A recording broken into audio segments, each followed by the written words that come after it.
وإن كان رجل يورث كلالة أو امرأة وله أخ أو أخت فلكل واحد منهما السدس فإن كانوا أكثر من ذلك فهم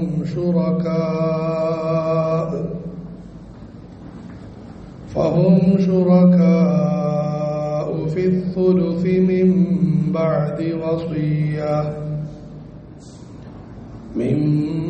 بعد وصية يوصى بها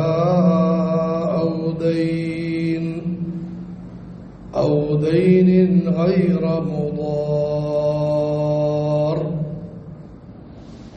وصية من الله والله عليم حكيم.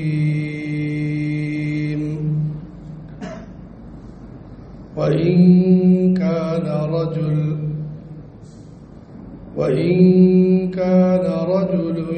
يورث അനന്തരാവകാശം എടുക്കപ്പെടുന്ന വ്യക്തിയാണെങ്കിൽ, അതായത് മരണപ്പെട്ട വ്യക്തിയാണെങ്കിൽ, കലാലതൻ ആരുമില്ലാത്തയാളാണെങ്കിൽ, അവിമ്രഅത്തുൻ അല്ലെങ്കിൽ മരണപ്പെട്ട വ്യക്തി മാതാപിതാക്കളോ മക്കളോ ഇല്ലാത്തയാളാണെങ്കിൽ, വലഹു അഖുൻ ഔ ഉഖ്ത് എന്നാൽ ആ മരണപ്പെട്ട വ്യക്തിക്ക് സഹോദരനോ സഹോദരിയോ ഉണ്ട്. ഫലികുല്ലി വാഹിദിൻ മിൻഹുമാ അസ്സുദുസ് അപ്പോൾ അവർ ഓരോരുത്തർക്കും 1/6 വീതം ലഭിക്കുന്നതാണ്. فإن كانوا أكثر من ذلك അവർ അതിനേക്കാളും കൂടുതലാണെങ്കിൽ, فهم شركاء في الثلث അവർ മയ്യിത്തിന്റെ അനന്തര സമ്പത്തിൽ 1/3 പങ്കാളികളാകുന്നതാണ്. മിൻ ബഅദി വസിയ്യതി യൂസാ ബിഹാ വസിയ്യത്ത് ചെയ്യപ്പെടുന്ന തുകയ്ക്ക് ശേഷമാണ്. ഔ ദൈനിൻ ഗൈറ മുദാർ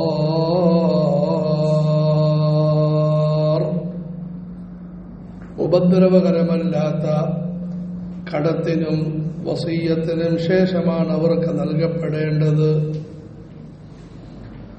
വസിയ്യതൻ മിനല്ലാഹ് ഇത് അല്ലാഹുവിന്റെ ഭാഗത്തു നിന്നുള്ള പ്രധാന കൽപ്പനയാണ്. വല്ലാഹു അലീമുൻ ഹലീം അല്ലാഹു നന്നായി അറിയുന്നവനും വലിയ സഹനതയുള്ളവനുമാണ്. അനന്തരാവകാശികൾ ആരെല്ലാമാണ്? അവർക്ക് ഏതെല്ലാം ഓഹരിയാണ് ലഭിക്കുന്നത് എന്ന വിവരണത്തിന്റെ അവസാന ഭാഗമാണിത്. അല്ലാഹു പറയുന്നു, ഒരു വ്യക്തി മരണപ്പെട്ടു. وَإِن كَانَ رَجُلٌ يُورَثُ كَلَالَةً പക്ഷെ അദ്ദേഹം ആരുമില്ലാത്തയാളാണ്. അതായത് അദ്ദേഹത്തിന് മാതാപിതാക്കളുമില്ല, മക്കളുമില്ല. ഇവർക്കാണ് കലാല എന്ന് പറയുന്നത്. മറ്റൊരഭിപ്രായത്തിൽ അടുത്ത ബന്ധുക്കളില്ല, അകന്ന ബന്ധുക്കളാണുള്ളത്.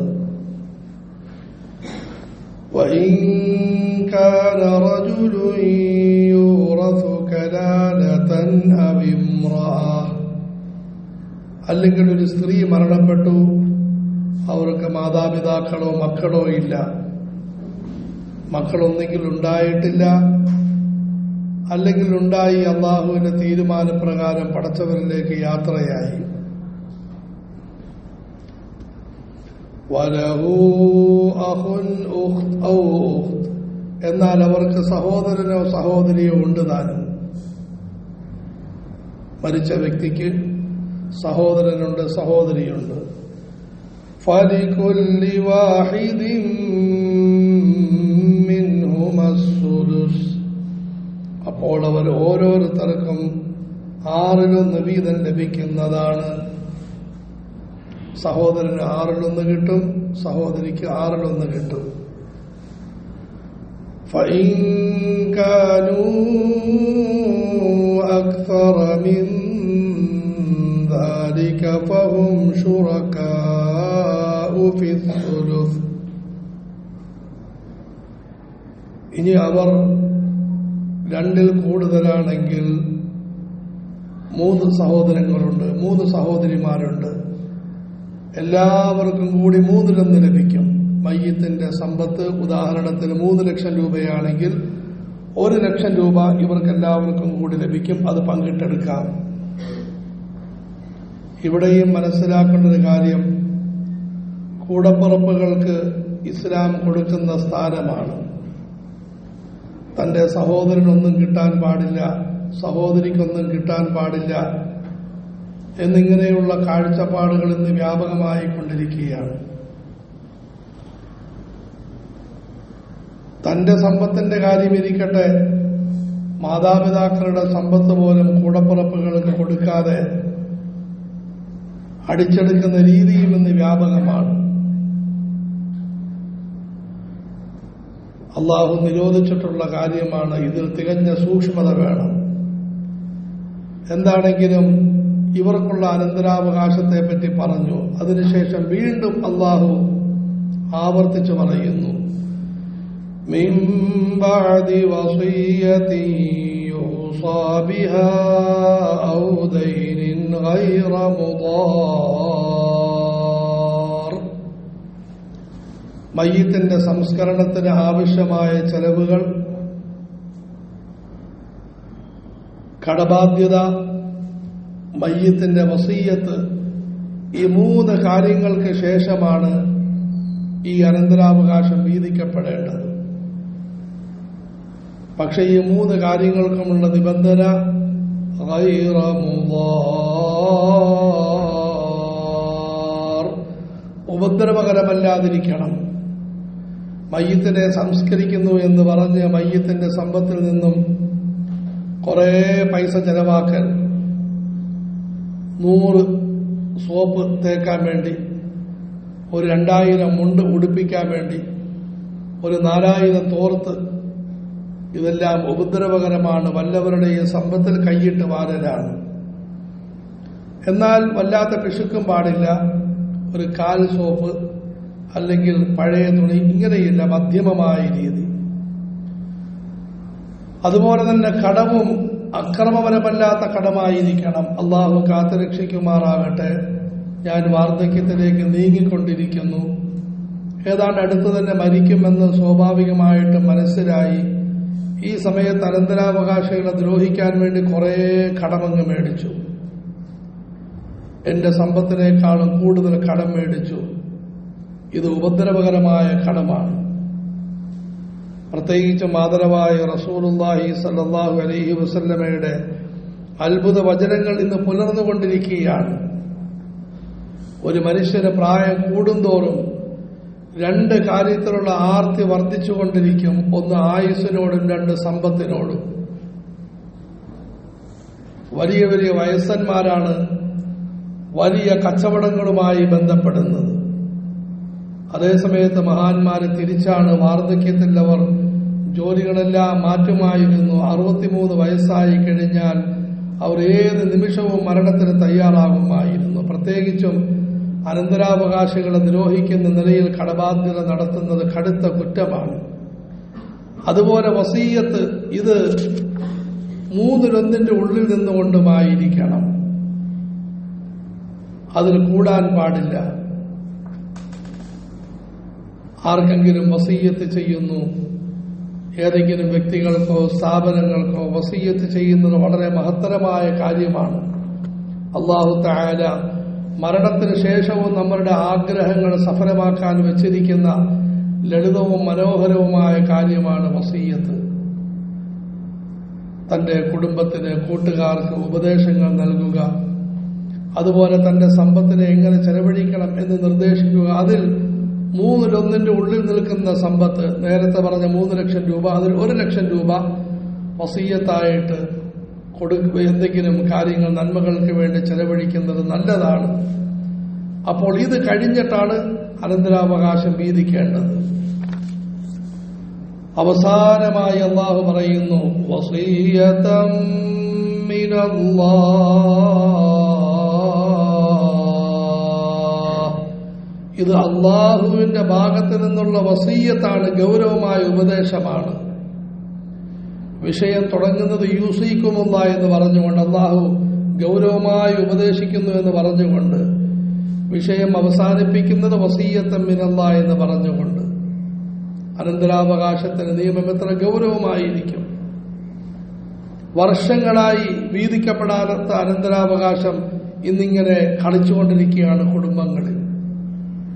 പടച്ചവൻ അതിന്റെ പേരിൽ ധാരാളം ഉണർത്തലുകൾ നൽകിയിട്ടും ആളുകൾ ഉണരുന്നില്ല. കുടുംബത്തിൽ സമാധാനമില്ല, നാട്ടിൽ ശാന്തിയില്ല, വലിയ തലവേദനയും പ്രശ്നങ്ങളും. പക്ഷെ ആളുകൾ വാശി വിടുകയില്ല. വാപ്പയുടെ വീട് എനിക്ക്, വാപ്പയുടെ കാറ് എനിക്ക്, വാപ്പയുടെ സ്കൂട്ടർ എനിക്കെന്നെല്ലാം പറഞ്ഞ ആളുകൾ വാശി പിടിച്ച് നിൽക്കുന്നു. വസിയ്യതൻ മിനല്ലാഹ്. ഇത് അല്ലാഹുവിന്റെ ഭാഗത്ത് നിന്നുമുള്ള വസിയ്യത്താണ്. അതുകൊണ്ട് തന്നെ ഉലമാക്കളിൽ വലിയൊരു വിഭാഗം പറയുന്നു, മഹാനായ ഉസ്താദ് അല്ലാമ സഈദ് അഹ്മദ് പാലൻപൂരി നവ്വറല്ലാഹു മർഖദഹു അവറുകൾ അൽ ഫൗസുൽ കബീറിന്റെ വിശദീകരണത്തിൽ പ്രത്യേകം പറയുന്നുണ്ട്, ഇന്നത്തെ കാലഘട്ടത്തിൽ വസിയ്യത്ത് പത്രം എഴുതി വെക്കുക എന്നത് ഏതാണ്ട് നിർബന്ധമാണ്. ആ വസിയ്യത്ത് പത്രത്തിലെ ഒരു പ്രധാനപ്പെട്ട കാര്യം, ഞാൻ മരണപ്പെട്ടു കഴിഞ്ഞാൽ എന്റെ അനന്തര സ്വത്ത് ഇന്ന പണ്ഡിതനുമായി അല്ലെങ്കിൽ ഇന്ന ഫത്വ കമ്മിറ്റിയുമായി ബന്ധപ്പെട്ട് അത് ശരിയായി വീതിക്കണം എന്ന് വസിയ്യത്ത് ചെയ്യണം. അതിനേക്കാളും നല്ലത് മരണത്തിന് മുമ്പ് തന്നെ ഈ നിയമമനുസരിച്ച് ആ സമ്പത്തെല്ലാം ഓഹരി ചെയ്ത് അതിനെ രജിസ്റ്റർ ചെയ്ത് മരണത്തിന് ശേഷം പ്രാബല്യത്തിൽ വരുന്ന നിലയിൽ വസിയ്യത്ത് ചെയ്ത് മരിക്കണമെന്ന് മഹാനവറുകൾ പറയുന്നു. അള്ളാഹുവിന്റെ ദാസനും അങ്ങനെ തന്നെയാണ് ചെയ്തത്. അള്ളാഹു 10 മക്കളെ കൊടുത്തു. ആഗ്രഹം 12 മക്കളെ വേണമെന്നായിരുന്നു. പക്ഷേ 10ാമത്തെ കുട്ടി ജനിച്ച് ഭാര്യയുടെ അസ്വസ്ഥത വളരെ വർദ്ധിച്ചു, പ്രസവം നിർത്തി. അള്ളാഹുവിന്റെ തീരുമാനം, വളരെ ഉജ്ജ്വലനായ ഒരു മകനുണ്ടായിരുന്നു, ഞങ്ങളുടെ കൂട്ടുകാരൻ, ആത്മസുഹൃത്ത്. അദ്ദേഹം ഒരു അപകടത്തിൽ മരിച്ചു. അദ്ദേഹത്തിന് 2 മക്കളുണ്ട്. ഉസ്താദ് അവറുകൾ റഹ്മത്തുള്ളാഹി അലൈഹി ആ സമ്പത്ത് മുഴുവനും വീതിക്കുകയുണ്ടായി 12ആയി വീതിച്ചു. 10 തന്റെ 10 മക്കൾക്ക് വീട് വെച്ചു കൊടുത്തു. ബാക്കി 2 ഓഹരി എടുത്ത് 2 മക്കൾക്ക് വീട് വെച്ചു കൊടുത്തു. വസിയ്യതൻ മിനല്ലാഹി വല്ലാഹു അലീമുൻ ഹകീം. അല്ലാഹു എല്ലാം അറിയുന്നുണ്ട്. ആരെല്ലാം ഇത് അംഗീകരിക്കുന്നു, ആരെല്ലാം അംഗീകരിക്കുന്നില്ല എന്നല്ലാഹു അറിയുന്നുണ്ട്, കാണുന്നുണ്ട്.